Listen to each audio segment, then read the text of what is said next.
So, Lori Vallow's trial is underway, and while I'm not defending her one bit, it did always strike me as unfair that the doomsday mom gets way more hate than her little proto-cult leader, Chad Daybell. So, let's get into it.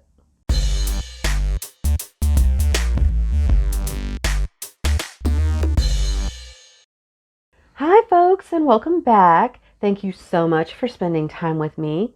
If you're new here, my name is Delaney, and I'm a true crime writer, forensic geek, and big-time murder nerd. On this channel, I like to take deep dives into the worst cases, and I tend to cuss a lot. So if you're into that sort of thing, go ahead and subscribe. If not, that's cool. You do you. Today, I want to get back into the Lori Vallow and Chad Daybell case. Just to recap, the crimes that Lori Vallow Daybell is on trial for now are the conspiracies to murder her children Tylee and JJ, along with Chad's wife Tammy Daybell, as well as fraud for cashing in on all those insurance policies and Social Security benefits. So, with that said, a lot of people are watching this trial. She's got to be the most hated mother since Susan Smith. And I'm not here to defend her one bit. But while she absolutely deserves every bit of what's being thrown her way, it does strike me that her co-conspirator and current husband, Chad Daybell, doesn't get anywhere close to the same amount of hate. And I don't think that's fair. While I definitely think Lori has always been a narcissist, I laid out my case about that in my last video, and her brother Alex has always been a pervy creep just looking for any reason to commit violence for her. The driving force behind all of this was Chad Daybell. And I don't think he's getting nearly enough attention for the fact that he was moving into Charles Manson territory. This rancid sack of mayonnaise was for all intents and purposes a cult leader. And if they hadn't gotten caught for these murders, there would have been a lot more. So his background is only interesting for not actually being interesting. I read his terrible autobiography, Living on the Edge of Heaven, and discussed it with some of my fellow true crime nerds in an earlier video if you want to check that out. But the gist is, he was born in Utah to a regular old Mormon family. He was not exceptional or special in any way, but boy did he want to be. In his book, he claims he was a really talented baseball player when he was young, but a knee injury put an end to his sports career. He also claims that he was really popular and had a lot of friends, which, like most of his claims, is not supported by the evidence. Even his writing, which he would later go on to make his whole personality, only earned him second prize at his dinky little high school, and when he went on to a bigger competition, he was eliminated in the first round. Because, spoiler alert, he's not a very good writer. Anyway, he would end up working as a sexton in a cemetery twice. And that's where he met his first wife, Tammy. She actually got him the job there. He also used that experience to write a second memoir, One Foot in the Grave, and it's just as cringy as you're imagining. My fellow TrueTuber Paul actually read his book on his channel Reporting Live from My Sofa, so you should definitely check that out. Link in the description. But literally the only thing this dingus has going for him is his alleged near-death experiences, where he claims that the veil between the worlds was lifted and now he can see over to the other side where dead people speak to him, and he can see into the future and the past and open up portals and teleport and see spiritual zombies and rate people's vibrations and all kinds of other shit, which we'll get more into in a minute. According to his autobiography, he pretty much made every major decision in his life by his visions, and Tammy, like a good little Mormon wife, went along with him, including his decision to quit his job and go into publishing, where he consistently lost money.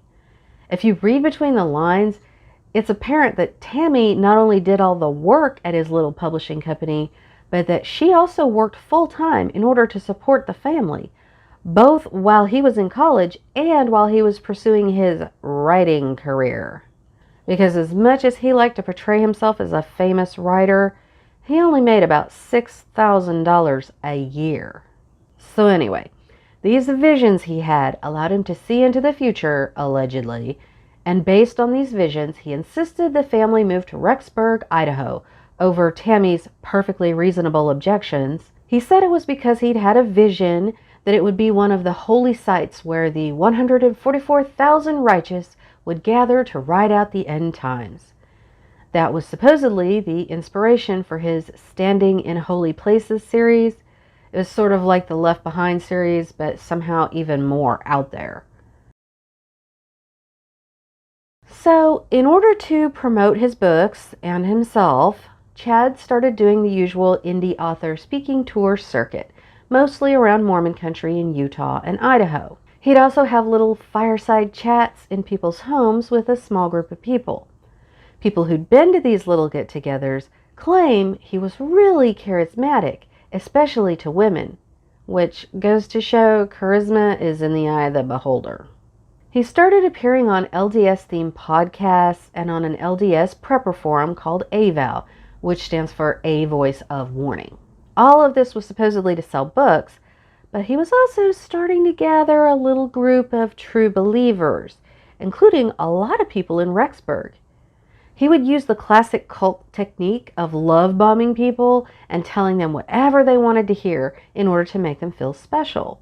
Apparently going off a playbook that he'd used before, when Chad met Lori, he told her she was a translated being, exalted, a powerful goddess, so nothing she did on this planet mattered.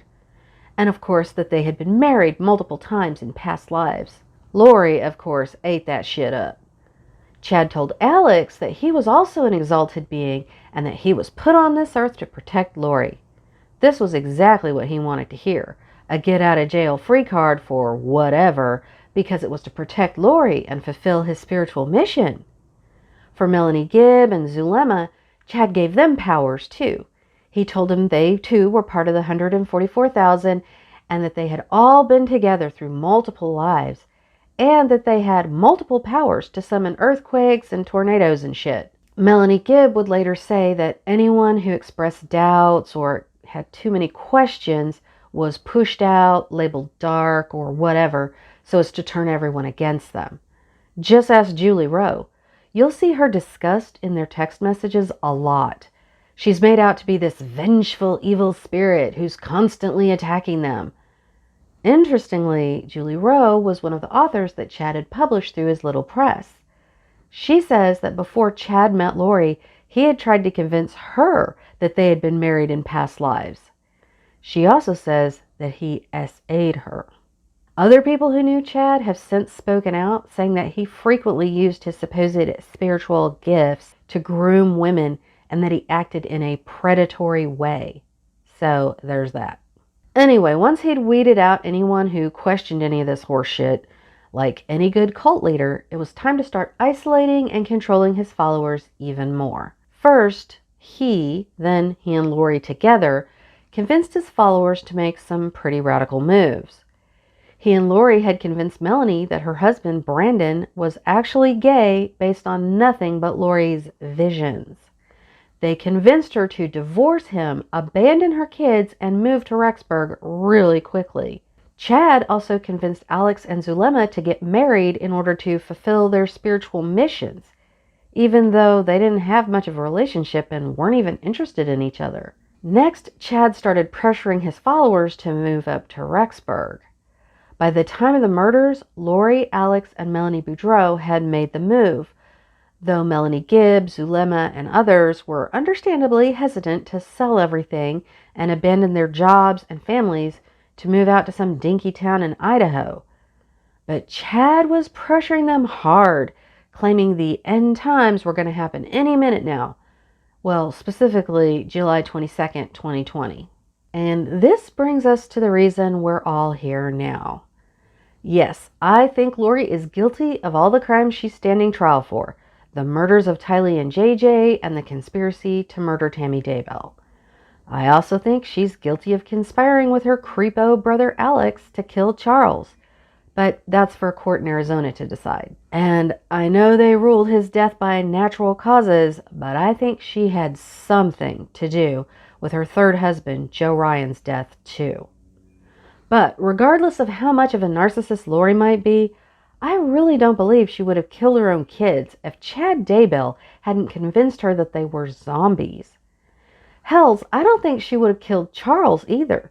He was by all accounts a devoted husband and father. He had plenty of money and freely spent it on her and her whole family. Plus, just look at him. Compare that to Chad Daybell. I've seen soft-boiled eggs better looking than him. No, Charles, Tylee, JJ, and Tammy were just obstacles getting in the way of what Chad wanted, Lori. The fact that they all either had life insurance policies or Social Security benefits pretty much sealed the deal. If Chad and Lori hadn't been caught, I guarantee you there would have been more deaths. Once something like this gets going, it doesn't stop. There always has to be an enemy of some kind in order to keep the group together and afraid. And it's really common for cult leaders, when their doomsday predictions don't come true, to fall back on blaming someone and then pushing their followers to eliminate that someone. Just look at the Angels Landing cult or the School of the Prophets, the cult that was featured in Under the Banner of Heaven. And it was clear that Chad would label anyone who crossed him or was just an obstacle to getting what he wanted as dark or a zombie or whatever. And that was a death sentence. While he might not have had Alex as his little hitman anymore, I'm sure this basic version of Charles Manson would have managed to manipulate someone else into fulfilling that role. So yeah, hate on Lori all you want. But don't forget the sleazy little wannabe cult leader that was the driving force behind the murder of 4 innocent people. What are your thoughts on this case? Let me know in the comments. Till next time, Darklings. If you enjoyed this video, please give it a like and subscribe for more. You can help me make more true crime content by supporting me on Patreon, where for as little as a cup of coffee, you can get early access to videos, bonus content, and free Murder Nerd merch. The link is in the description.